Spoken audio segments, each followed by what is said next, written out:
Greetings and salutations, this is Imperator Vespasian and his trusty sidekick. Hello. We have before you the British Expeditionary Force box, which actually comes in the form of 2 blisters. So it's nice. You get a nice box cover on the website, but it comes as blisters. So there we go. These are BEF troops from the very early start of the war. You can use them for all the battles in France, and you can use them even as far as Norway. Do they wear shorts? No, these troops do not wear shorts under any circumstances. They will be reissued with shorts for no apparent reason and sent to fight and die of malaria in Malaya later on. But no, these guys would be eventually sent out to the desert for some reason. But yeah. So we'll pop the packs open. Ta-da. Right, as usual we get the usual bases, which I'm not going to go into, we don't use them anyway. But we get the figures. Very entire drawer full of plastic bases. The heads are normal heads. They're in the British Tommy hat, the Tommy helmet, with a little strap over the front, which is quite nice. We didn't use camouflage on our caps in that particular period of history. That came later. So we have rifleman marching, rifleman running with his gun up, rifleman running with his gun down, a rifleman fitting a bayonet by the look of it, a rifleman firing kneeling down, another rifleman running, and ammunition crate carrier. That's it. So, what do you think so far? Looks like an army of professionals so far. Yeah, well it was. The British Army, British Expeditionary Force, unlike the French Army, which does get a bad reputation for 1940, the BEF was actually a completely professional army, and it was fully mechanised. Why are there only 5 heads? Good point, there are only 5 heads. Why have we only got 5 heads? Maybe the heads are in the other pack. I don't know, I'm beginning to think... No, wait, is it under the base there? The big base? No. Great, there are actually only 5 heads in this pack so far. We will find out what's in this pack then, so that'll go down well. Okay, we have a machine gun team. And lots of heads. Right, it's okay, we're safe, we're safe. Stop panicking, stop panicking. Heads. Oh, look at that. I love this one, this is going to be good. This is the British officer's hat. I love the British officer's hat. It's way cooler than the rubbishy German hat or the silly Russian hat. I like the British officer's hat, it's cool. So we have a guy in a nice coat, a guy with his hand up, probably directing traffic or something. Yeah, that's what the British soldier obviously does. Yeah. It's probably saying, "Stop running away, Frenchman." Yeah, no, sorry, no, that's wrong, that's bad. Another guy... It could be saying, "Hi to Russians when they meet in the middle after conquering Berlin." Different part of the war. Right, fine, it's been picky. Yeah, really different part of the war. It's been picky then, God. Yeah, yeah. So I've finished putting all these out. Right, so we finally have the heads. Got worried there for a second, didn't we? So here are what we've got. Bren gun officer, mortar team, heavy machine gun team, boys anti-tank rifle, which is just brilliant, and a load of British infantry. As a unit to use, you can pretty much use this straight out. Well, you obviously got to paint it first, but this is actually enough troops to actually fight a game of bolt action with.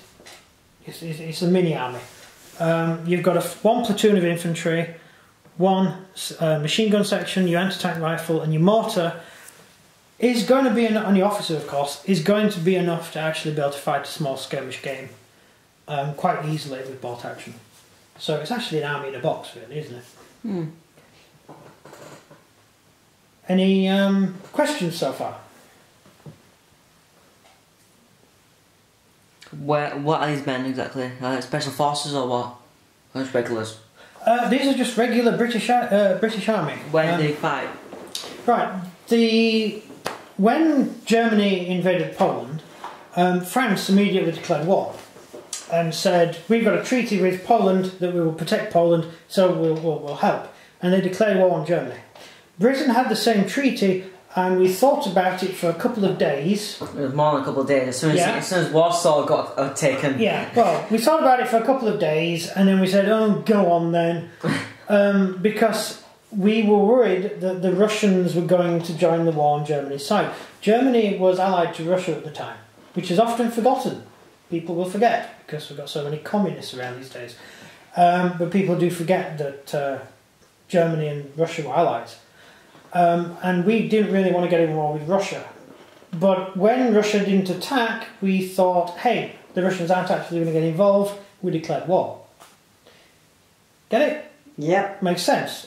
And so after that, Russia invades. But we'd already declared war on Germany.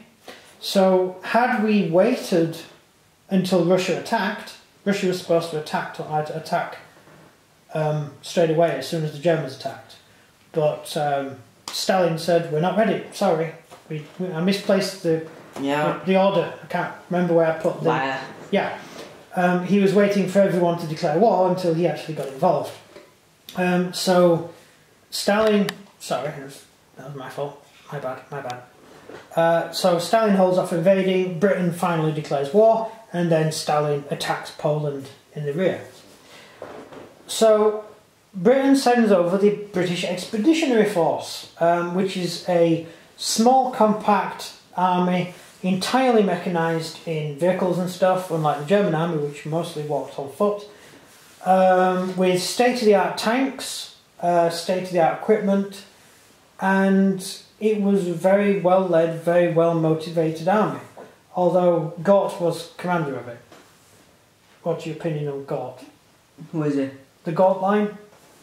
Oh yes, the guy who made his own plan for Britain. Yeah, the idiot who was going to help Britain during the German invasion. Let the whole of southern England get conquered. Yeah, and defend Yorkshire. Yeah. His tactical plan was to allow the Germans to capture all of our airfields, at which point we will have them in a false sense of security. Moron. Anyway, but he was thinking of the empire as a whole, so he did think that we could simply lose England and carry on fighting, because of course we owned most of the planet at the time, so we could just carry on fighting from somewhere else, although England may have gone. Churchill would have died. Yeah, Churchill wouldn't have left, he'd have stayed. Yeah, he would have died. I'd like to see the Germans take London. It'd be hard. Yeah, because you'd have all the Londoners out and stuff. So that's terrifying. You don't want to mess with those guys. Even after levelling half of London, you still don't want to go in there. Anyway, you certainly don't want to go into London now. Nah, you can keep it. You can keep it. So anyway, the BEF goes over. We also decided that we needed Norway because we could control the what? What? No, you just looked at that. And oh yeah, I thought it went out of focus for a second. No, it's I've got the auto switched on. We decided we were going to annex Norway. So we drove up into Norway, we sent a fleet to Norway, and the Germans arrived the day before and bought all the towels and coffee. So we were completely stuffed. So we did actually manage to sink one of the German fleets, which was in a fjord. It was stuck in a fjord, couldn't escape, so we just went in there and just blew it to pieces. But that was about it, really. We lost the Battle of Norway, which was quite embarrassing, and we came home only to be attacked by the Germans. Now, we started the war with the deal plan. So we actually started the war with Plan D. And the deal plan was an idea that as soon as the fighting started, the BEF and the French would race all the way across Belgium to the Belgian border and set up on defensive lines along the Deal. Right? So the Germans attacked and overran the Belgians. So as we were trying to get to the deal, the Belgians were running past us the other way. So we never made it to the deal. So we went back to Plan C. And that was to get on another set of lines, but it turned out the Belgians hadn't built any defences there at all. They said they had, but they lied. So we had nowhere to defend, and we ended up being pushed back all the way to Dunkirk. So we actually started the war with a bad plan. The tactics were bad. And although the British Army was able to manoeuvre itself out of danger to the point where it could escape, the French unfortunately couldn't, and 90,000 French soldiers died. So that was pretty horrific for the French. But the British managed to keep manoeuvring all the time. That's what you do if you're a decent army. You keep moving, you don't just sit in place. And if you don't know where you're going, you make a road. Doesn't matter if there isn't a road there, you just go through. So we were pushed all the way back to Dunkirk, and we evacuated, which was awesome. We managed to evacuate our army, and we also managed to evacuate a large part of the French army as well. The French would go on to go all the way back to France, they go back to France and surrendered when the war ended. 2 battalions of the British Army was left behind in France, and they carried on fighting right up until the end, and they eventually evacuated at Calais, which was a bit like Dunkirk but a lot smaller, and were a bit more organised. Right, any questions? Is this the Calais part, the one where all the French ran away and left us there? Well, the French were retreating, but they'd been cut off, but they were trying to make their way through the French lines, through the German lines. The Germans hadn't fully surrounded us, they'd only just got armoured cars and stuff around, so there were still gaps, and the French wanted to, they were more worried about Paris falling by the time we were fighting at Calais. The Germans ended up ignoring Paris and going all the way along the coast, cutting the French off from Paris. And as it was, Paris was declared a free city, so the Germans never attacked it. But they surrendered just before they went in. Yeah, because the French didn't want Paris wrecked, because they'd seen what happened to Antwerp, they'd seen what happened to Warsaw, they'd seen what happened to all these cities. Britain would have done that. Britain would have fought in the streets of London. Oh yeah, the Brits. The Brits would have fought on. However, there were a large amount of Brits who would actually have sided with the Germans. You know, because we was opposed to John. Yeah, there were a lot of people who kind of agreed with the Germans. There were a lot of anti-communists. Well, then we have Churchill who made a big speech. We'll fight them on the beaches. Everybody. Yeah, we'll fight them on the beaches. That's what turned Britain. Yeah. Without that, chances are we would have surrendered. Morale would have just gone. Yeah. And then thousands of British soldiers would have volunteered for the Eastern Front and gone to fight against the Russians, which is what happened in Spain. And then we would have had to fight the Americans as well. No, the Americans wouldn't have declared war. Again, Jesus. No, they wouldn't have done. So lazy. If Britain wasn't there, America wouldn't have declared war. And it was actually Germany that declared war on America, not America. America didn't declare war on Germany. You have a choice. It's Germany's ally, just because they it. had to deal with the Japanese. If you declare war on someone, we'll say, yeah. They should have stopped signing these agreements. Well, no, because like, what was it now? Who was in charge of Japan again during that time? Hirohito was the emperor. Yeah, the emperor said we're gonna go attack. Let's say no. Said, do you want to help in Russia? And the Germans went, no, go away. And so the Japanese went, well, we're going to invade America. And then Germany went, yeah, whatever, go away. Yeah, because the Japanese thought that because Germany had invaded Russia, then they should declare war on Russia. Yeah. Because of the deal, they had the Steel Pact. But then Hitler said no. Go away. Yeah. So Japan said, all this stuff we're about to attack Russia with, we'll attack America instead. Yeah. How did that work out for them? Very well, actually. Yeah, really well. They ended up with a burning country. that wasn't supposed to happen. Yeah, it wasn't. No, they were supposed to win, but they didn't. The Americans That's what happens if you lose a war. The Americans had no infantry. Yeah, I mean, if we'd have lost the war, there'd be loads of films about how rubbish our army was and how stupid it was. Instead, all the films, the Germans or the Japanese lose. No, what would happen, right, is that if America did have infantry, the atom bomb would never be made. Why? Because the ones that needed it. Oh yeah. They'll have men to invade Japan with. That's if they could beat the Japanese, anyway, these are the 1940s guys. When these soldiers went out to France, none of them would have known how long the war was going to last. Let's imagine that in 1940, you're one of these British Tommies, and you're over there, and this is just the beginning. So it's the Battle of Britain, Dunkirk and the Battle of Britain. Churchill said, "This is not the end. This is the beginning of this. This is the beginning of the end." When was that? When was Battle of Britain? What year was that? 1943, 42. 1940. I thought it was 1942. Well, it went on until September actually, so he wasn't an entire year, but. It was effectively straight after the France surrendering, Germany started attacking Britain. I never actually learnt about Battle of Britain. Haven't you done it in school? No, we did Hitler invading Russia. Yeah. Did you do anything about Stalin killing millions of people? Yes. Oh, you have done that now? Yeah. Oh, Mr. Phillips insisted. Oh, right. Oh, right. And then we did America's recession. And that was an unpleasant time to live. Then we did a tiny bit of Pearl Harbor, and then gave up. And then we're doing the Cold War.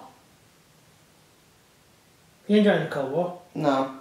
Why not? It's pretty boring. It's a bit boring, isn't it? Nothing happened. We're going to do a war. We're going to do a war that never happened. Yeah. It almost happened. I mean, what are you doing in Cold War? No one. Well, the reason it was called Cold War was because it was frozen. Nothing happened. Yeah, we didn't kill each other. Yeah. It's the best sort of war. Wait, yeah, I don't like you commie. Yeah, it's the best sort of war to have. A war where you just look at each other and go, yeah, I don't like you. I love those sort of wars. And we should I've got a nuclear bomb. So I. Yeah, that's what you need to do. When instead of invading a country, you go to them and say, I'm not your friend anymore. You know what? Right? America must be doing that already. That's what Trump does.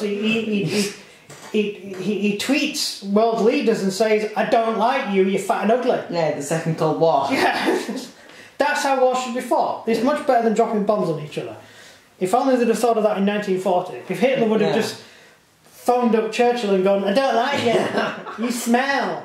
And phoned up Stalin. You look fat. Yeah, you look fine that suit. And Stalin tweets back. You're small. You've got a stupid moustache. Yeah. But you're small, how you like that? Yeah. I've got an idea of moustaches though. Okay. Evil people have moustaches. Stalin and Hitler wore moustaches.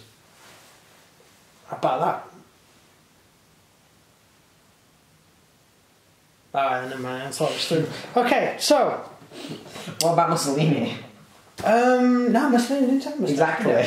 But he wasn't a bad man, was he? Because he made the trains run on time. Oh, God. So he was a good man. That's the one thing he ever did right. He was also he was practically a communist. He was a murderer. He collectivised the farms and people starved because he was a collectivist, just like Stalin and Hitler. They were all collectivists, regardless of whatever you want to call them. What, Churchill? He didn't have a moustache and he was evil. No, he won, therefore he was good. Sorry, people who win are good. He was evil. Okay, I could think of an Arab guy from about 1600 years ago and people keep saying he's good. He had a beard and a moustache. Anyway. Well, yeah, actually, thinking about it, wouldn't he have not had the moustache? No, because they always say that he only had a beard. No, he wouldn't have had the full face beard, he would have had the moustache shaved. So, yeah, interesting. So it's people without moustaches are also evil. And that poor moon got cracked in half. Yeah. By that winged horse. By a guy on a winged horse, yeah. The guy. How did he do that? So you suffocate in space. You freeze to death. Well, he clearly had a spacesuit. And the wings. He clearly invented the spacesuit. Yeah, 1600 years ago. 1600 years ago, he had a spacesuit and flew up. The anti-inventors have to go in the water yet. Yeah, so I like about the Bible, none of it's supposed to be taken literally, and people don't. But there's another book where people take it literally, and if you actually take it literally, then you must be insane, because it's really bad. It's just like silly. Winged horses. And the sun sets in a muddy pool. Yeah, the sun actually sets with a hissing sound in a muddy pool. Yeah. So I think that's wrong. I don't think it's right. I don't believe it. Anyway, that's the end of the video. Thank you very much for watching. You've probably been watching too long now. You should go to bed or something. Says you. Yeah. Santa Claus night. Oh God, I could not sleep last night. But then again, I wasn't a live stream, so you know. Anyway, that's all we've got time for. So thank you very much for watching. Outro.